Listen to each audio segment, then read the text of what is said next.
Hey, it's India Michelle here, back with another video on being black in the military, whether you in the Army like myself, the Air Force, the Marines, or Navy. It's going to be in here, but it's really going to be for people in the Army since I am in the Army.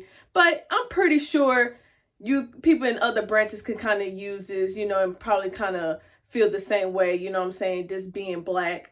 So let's go ahead and get into it. I'm not gonna go like all rah rah rah rah rah like I did on my Egypt video, because that was for a good reason, because them motherfuckers came from my goddamn rank. But that's here nor there. That video has already been done. So, but I am going to be honest. I'm going to be real honest on how a lot of black people and how we feel like just being in the Army, and I mean, don't get me wrong, it's good. You have the good things, you can say about the Army when being black in the Army, and then you have, of course, the bad. So let's go ahead and get on the good. That's going to be real quick. So, and I might just have to do two parts because I don't want, to be real lengthy. So I might break it down once I hit my 10-minute mark and do another one if I feel like I need to. So, let's talk about the good. So I will say this. If you are wanting to join the Army, whether you're 18, 20, 25, the max is 35 to join. So, if you want to join the Army or whatever, I would say it's a good start to start over in life, especially if myself, I was dead broke. I ain't scared to say it. Broke, couldn't, put gas in my car, blase. I stopped going to school. So one day my dad was like, join the Army. I joined the Army. I went overseas twice, Iraq, Egypt, collected, some nice little chunk of change in my pocket, got me a car or whatever. And soon I will, once I move out of my mama's house, get me an apartment. I'm just here just to stack up some more money. But that's another video later on, probably next year. We talk about that. But it's good for as stuff like that, for as benefits, and for as the long run is good. And really that doesn't necessarily benefit black people. That benefits anybody that's in the damn Army. But I'm just saying, for a black person that wants to join or is considering it or just curious about it, it's good in that aspect. You know what I'm saying? It's a good profession. But the bad side about it, outside of, going to college and, passing it down to your spouse or passing it down to your kids, the bad thing about it is, one, when it comes, we're going to get straight into it, when it comes to EO, which is basically discrimination. If I could put it in civilian terms, like discriminating on somebody of their gender, race, religion, blase. Yes, the Army has these values, right? That's basically kind of spell out leadership in a way, but it sounds good on paper. It sounds good in commercials and stuff like that. Like, oh yes, we have these values and we have these, regulations and traditions that's been passed down since 1775. You know what I'm saying? But what you don't see is how corrupt the Army can be. And that's just about any big corporation. You know what I'm saying? So I'm not saying the Army or the military is the only one, but what they don't tell you is you might just have a goddamn a secret white supremacist NCO. And when I say NCO, basically your supervisor. You might have somebody that don't like you because you might be very outspoken, or you might be a little radical, especially when you're black, or whatever. That motherfucker would come for your damn jugular, whether it's your rank, whether they try to make you perceive you in a negative light. So, we deal with stuff like that. We work twice as hard than our white counterparts or our Hispanic counterparts. And I'm not saying Hispanics don't, deal with certain things just because they're a minority or whatever, but damn sure not the same like how it is when you are black. No matter what background you have, you're black, you're going to be discriminated to a certain degree. And sometimes I've seen soldiers, and especially NCOs, kind of do a little too much ass kissing.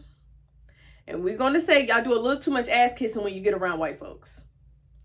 And I'm not saying that people that's the people in the Army, we're the only ones, certain black people, the only ones to do that, because you do that outside in your civilian jobs. Not all, but I've noticed that, you know what I'm saying? I've been in the 5th of this month in July will make 5 years I've been in the Army.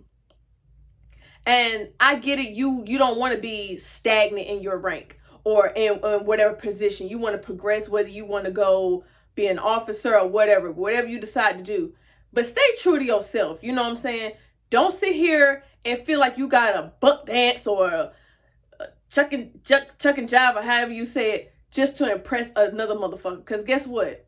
It might work a little while, but then that same white person that you didn't kiss their ass for all those months or whatever, it's going to bite you in the ass, whether it's that same person or you go on to another duty station. It's going to catch up with you. Those same buddies that you hee and ha at work, don't expect for them to look out for you when shit get a little rough. And when I say rough, like an Article 15, basically getting in trouble and your money, your rank, your damn, or maybe hell, even your whole career is jeopardized, okay? I'm not saying, this what I'm not saying. I'm not saying it's not good white people in the Army that look out or call out some bullshit. I mean, I had my chief back in Egypt, Chief White, stood on my behalf. Now, he couldn't really say too much because we didn't really know each other like that at the time. But he didn't have to do it. He didn't have to do it, and he still stood by me, said what he had to say, and we kept on, and you see what happened on, whether he was there or not, they was going to do it anyway. But that's here nor there. So I'm not saying all white people ain't shit. But another thing that black people, well, I will say black people get tired of when it comes to white people, is when you try to play dumb of the racism or the hidden racism or the discrimination against black people in the Army, like it doesn't happen. Oh, what are you talking about? We all are equal. We all get discriminated. No, you don't. Specialist Johnson, who is black, and Specialist Smith, who is white, and y'all got the same crime or same shit you did. Like, let's just say both of them had pissed hot for smoking weed. I have seen it. Sometimes they might get the same punishment. But it has also been times where a black person might get, nothing might not happen to him. He might just get extra duty. You know what I'm saying? Same thing with his other white counterparts. I have seen it. But I have also seen people who have pissed hot, white. They might be real good with the first sergeant. Pissed hot, nothing happened. Who pissed hot? It goes over, people's heads and as if it never happens. Where Specialist, Johnson, he got 45 days extra duty, including weekends, and it might even be on your holiday, depending on when the 45 days start. Pay, rank, meaning you about to be bust down from an E4 maybe, or an E4 promotable, or even a corporal, bust down to a damn E1, and you got to start all over again. Now, yes, if you're retained, you get your rank back and what all that, that's good or whatever, but it's still not the same as Specialist Smith, who is white, who might be an okay soldier compared to Specialist Johnson, who is high speed than a motherfucker. You get what I'm saying? It's all on this, and also who you know.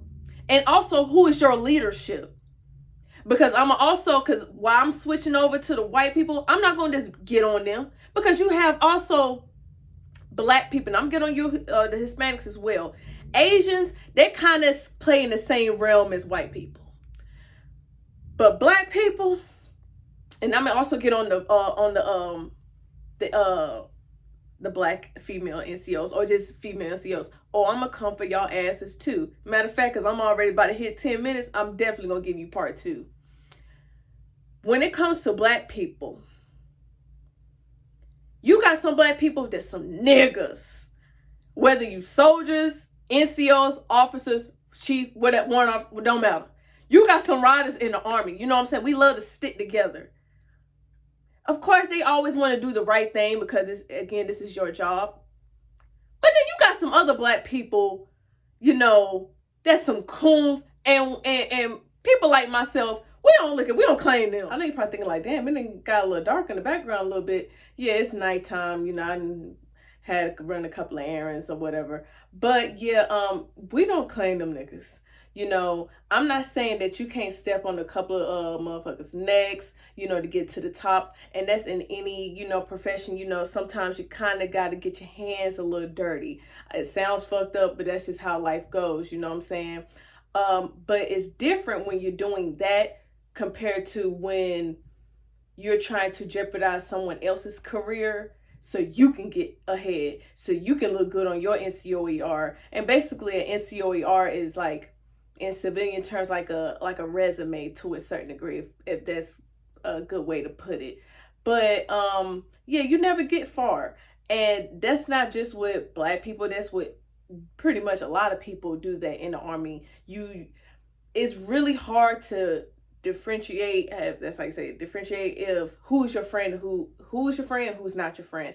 Like I said this plenty of times before, like if you can find a good friend, a good friend in the Army, a good battle buddy, or whatever, however you want to put it, in the Army, hold on to them. Y'all might not talk every day. Y'all might move to another duty station. Y'all might not see each other, whatever.